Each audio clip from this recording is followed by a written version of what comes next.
অরুণাচল প্রদেশে কাটিয়ে ফেলেছি 48 ঘন্টারও বেশি কিছু সময়। আমার মতো ভ্রমণ পিপাসু মানুষের কাছে এই দিনটা খুবই বিশেষ। যারা অরুণাচল প্রদেশ আসেন মূলত বুমলা পাস, মাধুরী লেক আর তার চারপাশের সৌন্দর্য উপভোগ করার জন্য। অনুভূতিটা ঠিক সেরকম যখন আমরা প্রথমবার সিকিম যাই আর আমাদের ট্যুর আইটিনিতে থাকে ছাঙ্গু লেক, নাথুলা পাস, আর তার সাথে যদি বরফ পেয়ে যাই তাহলে তো ট্যুর পুরো সার্থক। অরুণাচল প্রদেশের তাওয়াং শহরে আজ আমার প্রথম দিন। আজ আমরা 10,000 ফুট থেকে সোজা 15,000 ফুট উপরে উঠবো আর দেখব বুমলা পাস, মাধুরী লেক আরও অনেক কিছু। তো চলুন আর বেশি সময় নষ্ট না করে শুরু করা যাক আজকের পর্ব।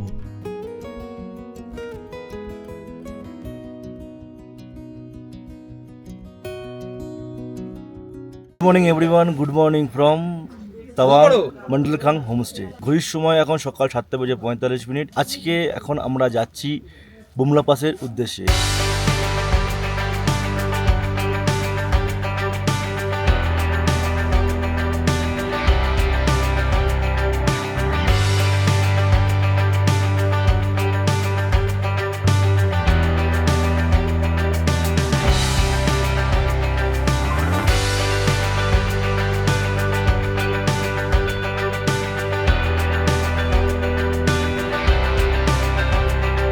চলে এলাম আজকের দিনের প্রথম স্পট পিটিএসও লেক। আমার পেছনেই হচ্ছে যে লেকটা, এই লেকটা হচ্ছে পিটিএসও লেক। অন দ্য ওয়েতেই এই লেকটা দেখা যায়।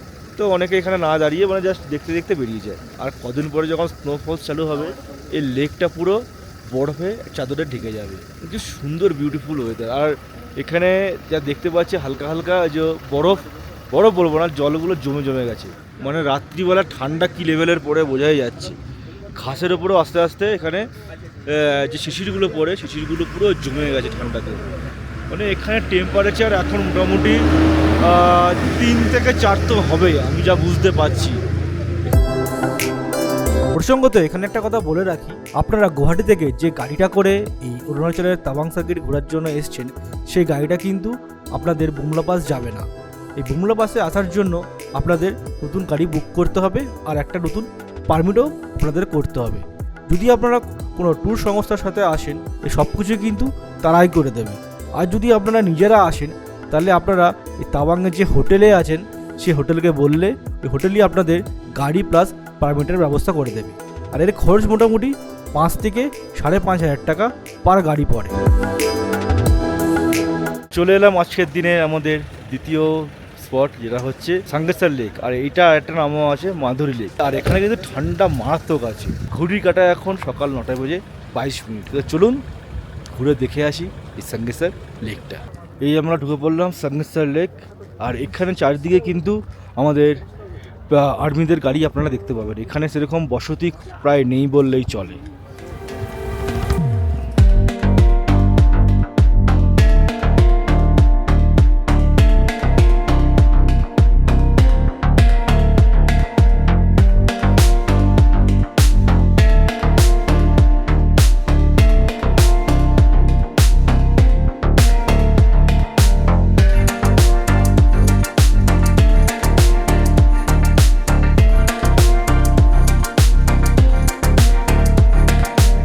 এই আমরা এখন যাচ্ছি মেন লেকের দিকে।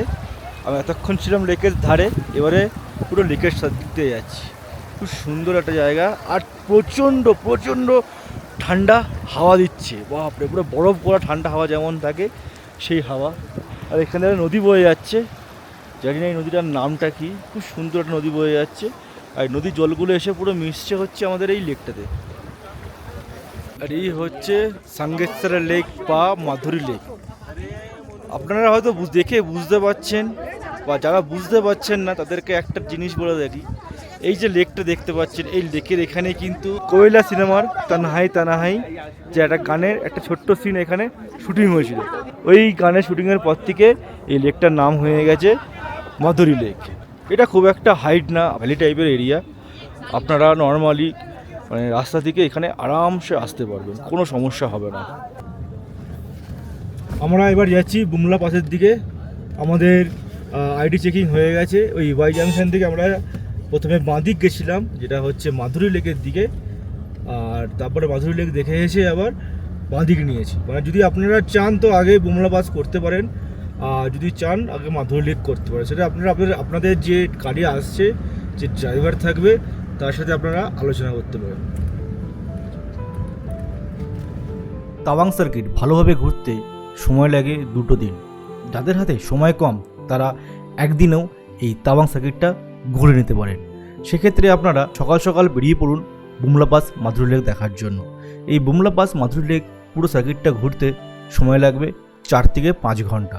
যদি আপনারা আর্লি মর্নিং মানে 7:30টার মধ্যে গাড়ি ছেড়ে দিতে পারেন হোটেল থেকে, তাহলে আপনারা ভালোভাবে এই বুমলা পাস মাধুরী লেক ঘুরে 12:30টার মধ্যে হোটেলে চলে আসতে পারবেন। তারপরে দুপুরে লাঞ্চ করে একটু রেস্ট নিয়ে আপনারা বেরিয়ে পড়ুন তাওয়াং শহরে যে বাকি জায়গাগুলো আছে, যেটা হচ্ছে giant Buddha statue, Tawang war memorial, আর সব শেষে রাখবেন তাওয়াং মনাস্ট্রিটা। এই 3টে জায়গা ঘুরতে আপনাদের সময় লাগবে 2 থেকে 3 ঘন্টার মতো। তো এইভাবে যদি আপনারা ঘুরতে পারেন তাহলে আপনাদের একদিনে পুরো সার্কিটটা ঘোরা কমপ্লিট হয়ে যাবে। তো সেক্ষেত্রে সবসময় আমি একটা কথাই বলবো, এক্ষেত্রে কিন্তু আপনার শরীরকে পারমিট দিতে হবে, কারণ আপনারা তাওয়াংয়ের 10,000 ফুট উচ্চতা থেকে বুমলা পাসে 15,000 ফুট উচ্চতায় উঠে যাবেন। তো এক ধাক্কায় আপনাদের 5,000 ফুট উপরে উঠতে হবে, আবার 5,000 ফুট নিচে নামতে হবে। যদি আপনাদের শরীর কোনো রকমের পারমিট না দেয় তাহলে আমি সবসময় বলবো এই রিস্কটা নেবেন না।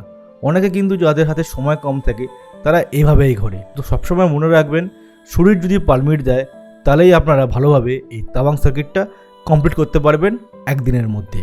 আমি এখন চলে এসেছি বুমলা পাস, যার হাইট হচ্ছে 15,200 ফিট। মানে আর একটা অ্যাচিভমেন্ট আমার জীবনে কমপ্লিট হলো। আর এখনকার ওয়েদার হচ্ছে প্লাসেই যাচ্ছে, আর প্রচণ্ড হাওয়া দিচ্ছে। আর সত্যি সত্যি সত্যি মানে যা দেখলাম ভাষায় বোঝাবার কিচ্ছু নেই, একটু ভাষায় বোঝানো যায় না। আমরা প্রথমে এসেছি, গাড়ি করে নেমে এই গেটের পেছনে একটা ব্রিফিং হয়, ওখানে নো ক্যামেরা নাথিং, কোনো ক্যামেরা অ্যালাউ নেই। ওখানে গিয়ে আপনাদের একটা ব্রিফিং দেবে। যদি আপনারা ফটো তুলতে চান ওখানে আর্মিরা 200 টাকা করে একটা টোকেন দেবে, ওই টোকেনটা আপনাদের নিতে হবে। টোকেনটা নিয়ে আর্মিরাই যদি আপনাকে ছবি তুলে দেবে। এটা ওখানে যে ব্রিফিংটা হবে সেই ব্রিফিংয়ে ওনারা সব বলে দেবেন। যদি আপনারা ফটো তুলতে চান তাহলে কিন্তু ওই টোকেনটা আপনাদের নিতেই হবে, টোকেন ছাড়া কিন্তু আপনারা ছবি তুলতে পারবেন না। আর ফটোটা কিন্তু আর্মিরাই তুলে দেবে, আর আর্মিরাই কিন্তু আপনাকে প্রিন্ট আউটটা দিয়ে দেবে।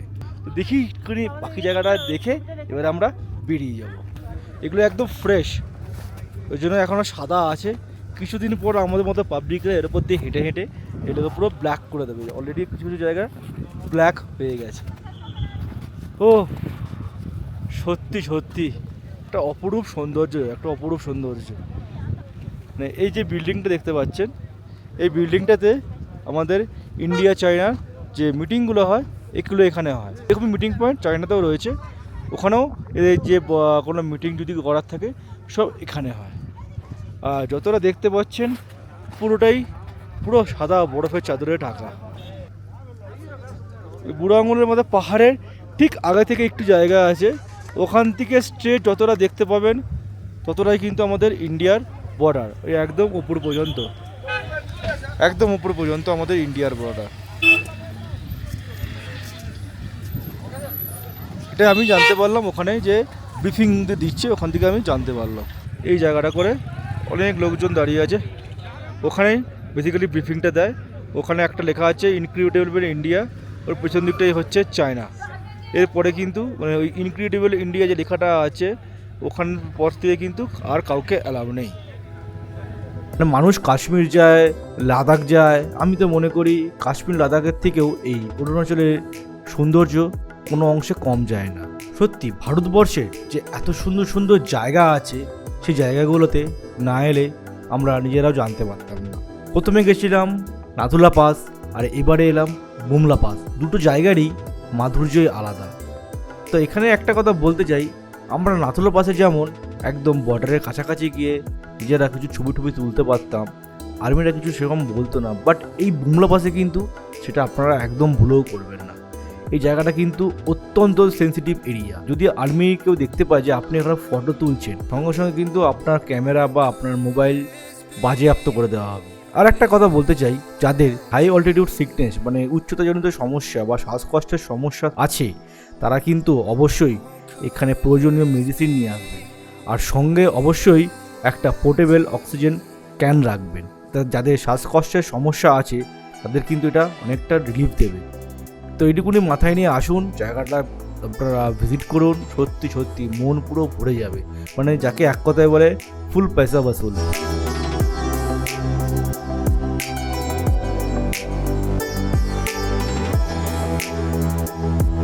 Later that same evening. আজকে আমাদের শেষটা আমাদের সোনামা, ওকে আমি বুমলা পাস নিয়ে যাইনি, কারণ অতটা হাইটে ওর কেমন থাকবে, কোনো অসুবিধা হবে কি না, ওর জন্য ম্যাডামকে ছোটো সোনাকে এখানে রেখে গেছিলাম। সত্যি হোমস্টেটা খুব ভালো, আমার ওয়াইফের আমার বাচ্চা দুজনেরই ভালোভাবে টেক কেয়ার করেছে। সত্যি আপনারা আসতে পারেন, আপনাদের নির্দ্বিধায় আপনাদের পরিবারকে যদি এখানে রেখে বুমলা পাস যেতে চান যেতে পারেন। ঠিক আছে, নো প্রবলেম। এরপরে যদি আবার কোনো দিনও আসতে পারি তখন সেই সময় বউকে আর মেয়েকে নিয়ে নিশ্চয়ই যাবো, কারণ এটা রিক্সটা নিলাম না। ওরা হালকা একটু ঠান্ডা লেগে গেছে, নাক দিয়ে জল পড়ছে, কারণ এখন আমাদের অনেকটা দিন বাড়ির বাইরে কাটাতে হবে, সেই রিক্সটা নিলাম না। ঘড়ির কাটায় এখন সন্ধে 6টা, আর বাইরে পুরো অন্ধকার হয়ে গেছে। এখানে সানরাইজের আগে বলেছিলাম, এখানে কিন্তু সানরাইজ আর্লি হয় আর সানসেটও আর্লি হয়ে যায়। তো আমরা 3টা নাগাদ আমাদের হোমস্টেতে চলে আসি, বুমলা বাস ঘুরে দিয়ে একটু রেস্ট নিই, কারণ আমরা হঠাৎ করে তো আমরা এতটা উচ্চতায় গেছিলাম, প্লাস 15,200 ফুট উচ্চতায়, তো একটু হালকা হালকা মাথা যন্ত্রণা করছে। বাদ বাকি শরীরের আর কোনো কন্ডিশন খারাপ কারোর হয়নি, ইভেন আমারও হয়নি, বাট ওই একটুখানি হালকা মাথা ধরেছিল হালকা করে, বা সেটা ঠিক হয়ে গেছে। ওটা এই হাই ওয়েটেড সিকনেসের জন্য কিন্তু হয়নি। ব্যাপারটা যে সকাল থেকে কিছু ব্রেকফাস্ট আমি সেরকম ভারী করে যাইনি, কারণ ভয়তে যদি কোনো রাস্তায় প্রবলেম হয়, ভমিটিং বাগারা কিছু যদি হয়, তো সেইভাবে আমি সকালে ব্রেকফাস্ট হালকা করেই গেছিলাম। আমরা ভালোভাবে পুরো জায়গা ঘুরেছি। প্রথমে পিটিএসও লেক দেখলাম, সাঙ্গাসার লেক, বুমলা পাস, খুব সুন্দরভাবে ঘুরলাম, অনেক ফটোগ্রাফি করলাম, ভিডিওগ্রাফি করলাম, ইভেন তার সাথে বুমলা পাসের যে কাহিনিটা সেটা সব আমরা ওখানে জানলাম। তো দর্শক বন্ধুরা, আজকে এই পর্বটা আমি এখানে শেষ করছি সন্ধেবেলা, কারণ এরপরে আমি তাড়াতাড়ি আজকে ডিনার করে শুয়ে পড়বো, কারণ সকাল থেকে সেরকম কিছু খাওয়া দাওয়া হয়নি, শরীরে আর দিচ্ছে না, পুরো টায়ার্ড হয়ে আছি। তো এখানে আজকে আমার ভিডিও শেষ করছি। আশা করি এই ভিডিওটা আপনাদের ভালো লেগেছে। ভালো লেগে থাকে তাহলে ভিডিওটা প্লিজ লাইক আর সবার সাথে শেয়ার করে নেবেন। আর যারা এখনও পর্যন্ত আমার চ্যানেলটা সাবস্ক্রাইব করেনি তাদের কাছে ছোট্ট একটা অনুরোধ থাকলো, প্লিজ চ্যানেলটা সাবস্ক্রাইব করে নোটিফিকেশান বেল আইকনটা ক্লিক করে নেবেন। তাহলে কাল দেখা হচ্ছে কালকে আরেকটা নতুন পর্বে। ততক্ষণ tata, bye bye, have a nice day.